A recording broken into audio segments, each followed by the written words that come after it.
भवन अमंगल हारी, उमा सहित जहि जपत पुरारी। सुमिर शिवा शिव पाई पसाऊं, बरनऊं राम चरित चित चाऊं। पानी ग्रहण जब कीन महेशा, हर्षे तब सकल सुरेशा। हरि राम चरित सब आए, प्रेम पुलक लोचन जग छाए। कवन सुकाज कठिन जग माही, जो नहीं होई तात तुम पाही। राम काज लगी तब अवतारा, सुतहि भयहूँ पर्वतार। तारा हे महादेव जगत भवाय तुम भवन अभिकार कठिन नहीं होता संभव भैया। सारे कार्य सरल संभव हो जाते हैं बाबा में राम की कृपा हो जाए। माता पार्वती भगवान शंकर को प्राप्त करने के लिए घनघोर तपस्या, ऐसी तपस्या न कभी किसी ने किया और न ही कोई भविष्य में करेगा। ऐसी घनघोर प्रतिज्ञा, ऐसी घनघोर तपस्या, हठ योग की तपस्या। पहले तो कुछ दिन थोड़ा भोजन किया, फिर उसके बाद भोजन भी त्याग दिया। बेल के पत्ते जो सूख करके नीचे गिर जाए, भवानी उन पत्तों का भोजन करके भगवान की सेवा पूजा करती थी। कुछ समय के बाद उन पत्तों का भी भोजन छोड़ दिया और अपर्णा के नाम से संसार में प्रसिद्ध। बहुत सालों तक वायु पी करके, अनेक कष्टों को सह करके, पूरे मनोयोग से, प्रेम से, हठ योग से भगवान शंकर की सेवा, विभिन्न तरह की तपस्या करने लगी। उनकी तपस्या से जैसे ब्रह्मा जी भी हिल गए। आकाशवाणी हुई कि हे उमा, तुम्हारी तपस्या पूर्ण हुई, अब तुम अपने घर जाओ और निश्चित रूप से भगवान शंकर तुमको मिले। इधर भगवान श्री राम ने शंकर जी को दर्शन दिया और विनती करके कहा, अब विनती मम सुनो शिव, जौ मो पर निज देहूं, जाई विवाह शैल नहीं, यह मोहि मांगे देव। मेरी विनती है कि अगर मुझसे आप प्रेम करते हैं तो वो सती पार्वती के रूप में जन्म ले रही है और आपको प्राप्त करने के लिए तपस्या भी कर रही है। आप जाकर के पार्वती से विवाह करें। भगवान शंकर ने कहा, हे प्रभु, यद्यपि यह उचित नहीं है, लेकिन अगर कोई बड़ा कुछ कहे, और आप तो मेरे गुरु, माता पिता, सखा, इष्ट सब कुछ है, तो आपकी बात को तो हम काट नहीं सकते। सब ऋषियों को भगवान शंकर ने बुलाया और देवी पार्वती जो तपस्यारत है, जाकर के उनके प्रेम की परीक्षा लेने के लिए कहा। अद्भुत परीक्षा, प्रेम की परीक्षा। पार्वती पह जाए तुम प्रेम परीक्षा ले हो, गिरहि प्रेरी पटयो भवन दूरी करहु संदेह। आज तीज व्रत भी है और तीज व्रत के दिन, तीज के दिन, आज ही के दिन पार्वती मैया भगवान शंकर की तपस्या में ऐसी लीन हुई कि जैसे जल पीना भी भूल गई। उन्हीं की कृपा से आज और प्रत्येक वर्ष आज के दिन, तीज के दिन, सुहागिन स्त्री अपने सुहाग की कामना और मनवांछित फल के लिए गौरी मैया की सेवा पूजा करती है। ऋषि गौरी देखी तह कैसी, मूर्ति मंत्र तपस्या जैसी। बड़ी रोचक घटना है कि सातों ऋषि, सप्त ऋषि एक साथ भवानी की परीक्षा लेने के लिए पहुंचे। और जहां पे देवी तपस्यारत है, वहां पे जब सप्त ऋषि जाकर के उस देवी को देख रहे हैं तो कैसी दिख रही देवी? मूर्ति मंत्र तपस्या है, जैसे तपस्या स्वयं मूर्ति स्वरूप में विराजित हो, ऐसी तेज, ऐसा सब कुछ देख करके वो सातों ऋषि जैसे वहीं पे स्थिर हो गए कि भगवान शंकर ने हमको परीक्षा लेने के लिए भेजा है या हम सब यहाँ अपनी परीक्षा देने आए हैं, क्योंकि हम तो ऋषि सांसारिक गतिविधियों से दूर रहने वाले हैं। और शंकर जी ने ऋषियों को 49 तरह का ज्ञान दिया। 49 तरह का ज्ञान संपूर्ण संसार में फैलाना है। अब एक साथ तो फैल नहीं सकता, इसलिए 7 तरह का ज्ञान एक ऋषि को, तो सप्त ऋषियों को मिलाकर के 49 तरह का ज्ञान। तो ये ज्ञानी ऋषि जब भगवती के समक्ष पहुंचते हैं, जिस भगवती का ज्ञान ही प्रेम है, प्रेम ही ज्ञान है, सब कुछ शंकर है, साधक भी शंकर है, साधक भी शंकर है, साध्य भी शंकर है, ऐसी भगवती को जब यह सातों ऋषि देखते हैं तो जैसे लगता है कि परीक्षा लेने नहीं, परीक्षा देने आए हैं। लेकिन भगवान शंकर का आदेश है कि प्रेम परीक्षा लें, पार्वती के प्रेम की परीक्षा लें। पार्वती की परीक्षा नहीं लेनी, पार्वती तो परीक्षा में पास है ही है। बोले बोले सुन शैल कुमारी करम पवन कारण। सप्तऋषियों ने देवी से कहा, हे देवी, आप इस घनघोर जंगल में अकेले रह करके, जहां जंगली जानवरों का भय होता है, राक्षसों का भय होता है, आप इस जंगल में किसके लिए तपस्या कर रहे हैं? आपको भला किस चीज की कमी है? आपको तो देखने से लगता है कि ईश्वर ने सब कुछ आपको दिया है, तो इतना भारी तपस्या, आखिर ऐसी कौन सी मनोकामना है, कौन सी चाहत है? हमसे सत्य कहिए और क्या चाहती हैं आप बताइए। आपकी जो मनोकामना होगी उस मनोकामना को पूर्ण करने में हम सब सहभागी बने। कहीं और आधो का तो चाहूं, हम सब सत्य मरम बिन कहूं, कहत वचन मन अति सकुचाई, हंसी हो सुनी हमारी जरताई। देवी पार्वती कहती है, हे मुनियों, आप तो ज्ञानी हैं, आपसे तो ज्ञान की बात करनी चाहिए। कौन सी बात कहेंगे तो आप हमारी मूर्खता पे हंसने लगेंगे।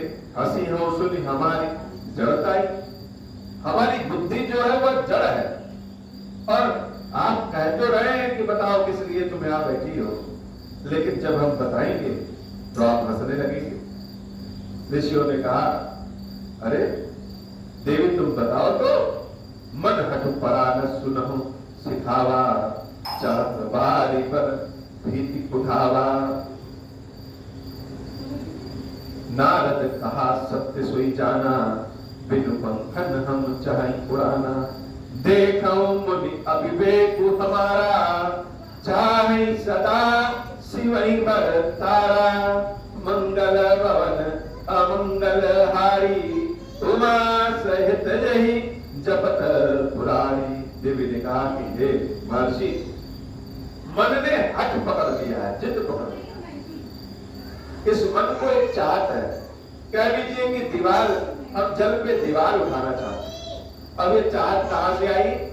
तो महर्षि नारद ने हमें जो कहा, हमने उसको सत्य मान लिया, और ऐसा समझ लीजिए कि लोग पंखों के साथ आसमान में उड़ते हैं, यह उमा बिना पंखों के ही आसमान उड़ना चाहती। ऋषियों ने कहा, हे देवी, यह गोल गोल ना बताइए, सत्य बताइए कि आप यहाँ पे इतनी घनघोर तपस्या क्यों कर रहे हैं? भवानी एकदम से बहुत तेज आवाज में बिना संकोच के कह रही हैं कि हे मुनि, मेरे मन का अविवेक देखो, जड़ताई देखो, कि हम चाहे सदा शिव ही भरतारा, भगवान शंकर को ही पति के स्वरूप में हमेशा चाहते हैं।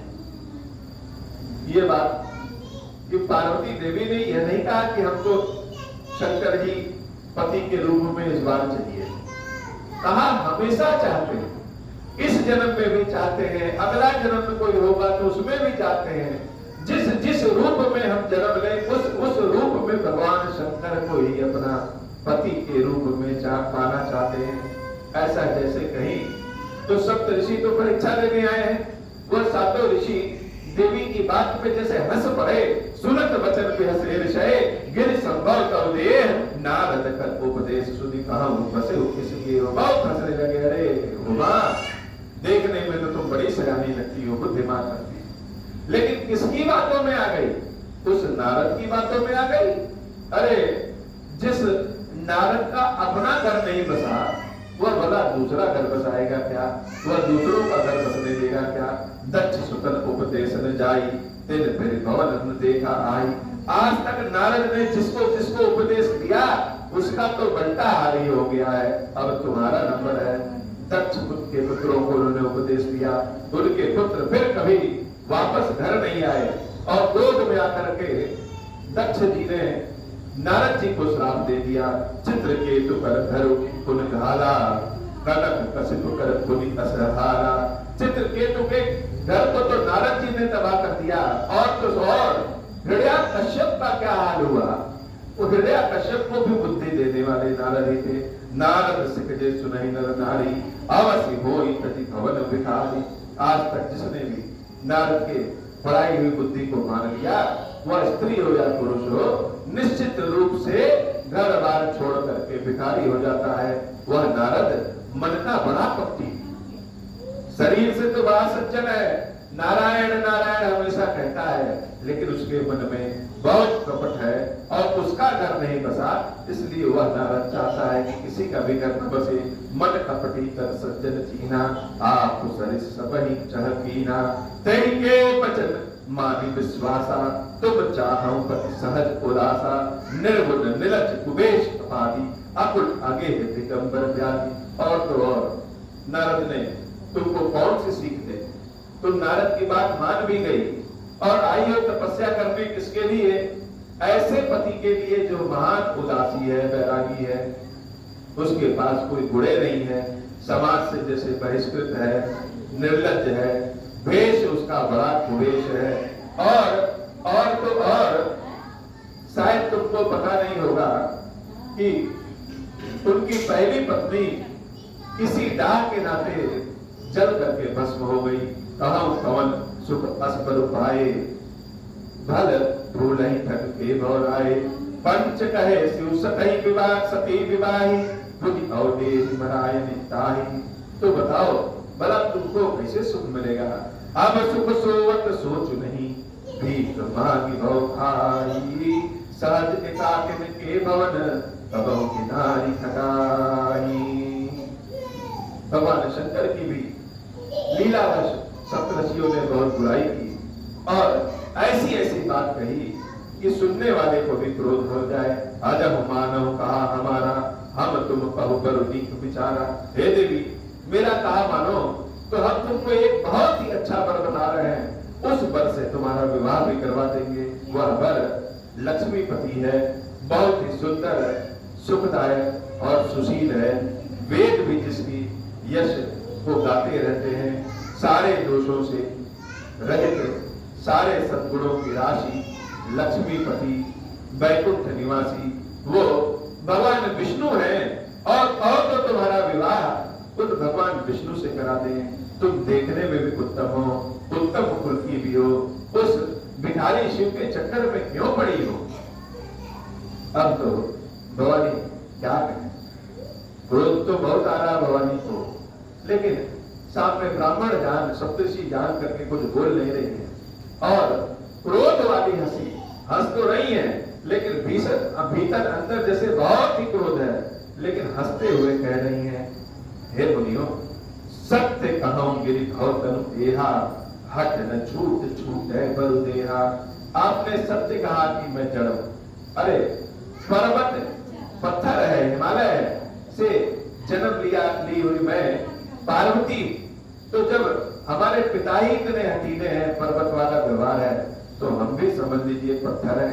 कर कहूं पुनि पाषाण ते होई, जा रहे हो सहज न पढ़ई सोई। सोना भी तो पत्थर से ही उत्पन्न होता है, अर्थात सोने को हम जमीन के भीतर से निकालते हैं। देवी ने कहा कि सोना भी पत्थर से ही उत्पन्न होता है। बहुत जला दो, फिर भी वह अपना स्वर्ण तत्व नहीं त्यागता है। नारद बचन न मैं परिहरहूं, बस हूं भवन को जलहूं नहीं डरहूं। अब एक बार प्रण ले लिया है, सोच लिया है, नारद को अपना गुरु बना लिया है, तो नारद जी के वचनों को हम नहीं छोड़ेंगे। अब चाहे घर बसे और या फिर गुजर जाए, गुरु के वचन प्रतीत न जेहि, सपने को सुगम न सुख सिद्धि।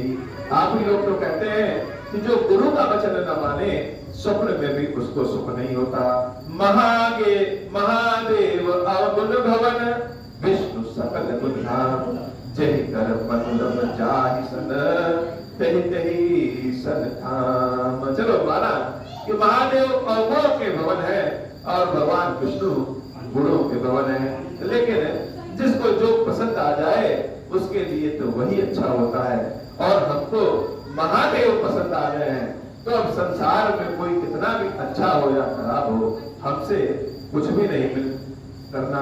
हे मुनियों, अगर मेरी तपस्या के पहले तुम लोग मिले होते तो हो सकता है कि हम आप लोगों की बात को मान भी लेते, लेकिन अब हमने इस शरीर को, अपने हृदय को, अपने कर्म को, अपने सुख दुख, अपने सारे जन्मों को भगवान शंकर को समर्पित कर दिया है। इसलिए शंकर जी अगर मिलेंगे तो विवाह होगा, और अगर नहीं मिलेंगे तो मेरा विवाह नहीं होगा, और फिर से हम अपने शरीर का अंत कर देंगे। जाओ तुम मिले हो प्रथम मुनीसा, सुनते हो सिख तुम्हारी धर सीसा, अब मैं जन्म संबुहित हारा, को गुण दूषण करे बिचारा। जाओ तुम्हारे हृदय विशेषी, रही न जाई बिनु किए विशेषी, बरेसी और कौतिकिन आलसु नाही, बर कन्या अनेक जगमाही, जन्म कोटि करी रगड़ हमारी, बरौ संपुनत रहो कुंवारी, तजौ ननारद कर उपदेशु, आपु कहाई सत बार महेशु, मैं पाप परम कहाई जगदम्बा, तुम गृह दौन्यो भयो विदम्बा। देख प्रेम बोले मुनि ज्ञानी, जय जय जगदम्बिके भवानी। मुनियों ने जब भवानी के इस प्रेम को देखा तो उनके चरणों में गिर पड़े और कहा, हे जगदम्बिके, आप तो संपूर्ण संसार की अंबिका हैं, आपको मेरा बारंबार प्रणाम है। तुम माया भगवान शिव, सकल जगत पितुमातु। भगवान शिव ही समस्त संसार के पिता हैं और आप ही माया है, उनकी शक्ति है, समस्त संसार की माता है। आप दोनों समस्त संसार के माता पिता हैं। नाई चरण सिर पुनि चले, मुनि चले, पुनि पुनि हर्ष दुगा। और देवी के चरणों में अपने शीश को झुकाकर सारे सप्तऋषि बड़े हर्ष की भावना से भगवान शंकर के पास जाने लगे। देवी की परीक्षा लिया और देवी परीक्षा में बहुत ही अच्छे अंकों से उत्तीर्ण हो गई, कह सकते हैं। प्रेम की परीक्षा पार्वती के भला कोई क्या ले सकता है। सप्तऋषि बड़े आनंद के भाव से भगवान शंकर के पास चले गए। हे प्रभु, आज की कथा इतनी। श्री खीरेश्वर महादेव जी, खीरेश्वरी मैया हम सब के ऊपर बाबा कृपा करिए। अब हो प्रसन्न प्रभु मोह पर, नाथ दीन परने निज पद भगति देहु प्रभु, बोली दूसर बर दे। तब माया वश जीव जड़, संतत फिरहि बुलान, हम पर क्रोध न करिय प्रभु, कृपा सिंधु भगवान। शंकर दीन दयाल, अब हम पर हो कृपाल, साप अनुग्रह होई जय विधि, नाथ तो रही काल। दीन दयाल विरुद्ध संभारी, हरहु नाथ मम संकट भारी। जय विधि होई नाथ हित मोरा, करहु सुबेगी जानि दास मैं तोरा। राम राज बैठे त्रैलोका, हर्षित भय गए सब शोका। जे सका मन सुबह जगावै, सुख संपत्ति नाना विधि पावहि। जो इच्छा करि हूँ मन माहि, हरि प्रसाद कछु दुर्लभ नाहि। मंगल भवन अमंगल हारी, उमा सहित जहि जपत पुरारी। बोले श्री खीरेश्वर महादेव जी, खीरेश्वरी मैया जी की सदाई जय हो। खीरेश्वर हे भगवान शंकर, आप ऋण पातक दुर्भाग्य और दरिद्रता की निवृत्ति के लिए तथा संपूर्ण पापों का नाश करने के लिए मुझ पर प्रसन्न हुई। मैं दुख और शोक की आग में जल रहा हूँ, संसार भय से पीड़ित हूँ, अनेक प्रकार के रोगों से व्याकुल और दीन हूँ। खीरेश्वर मेरी रक्षा कीजिए। देव देवेश्वर, सबको निर्भय कर देने वाले महादेव जी, आप यहाँ पधारिए और मेरी की हुई इस पूजा को पार्वती जी के साथ ग्रहण कीजिए। मेरा मंगल करिए महादेव। शंभो ओम श्री राम।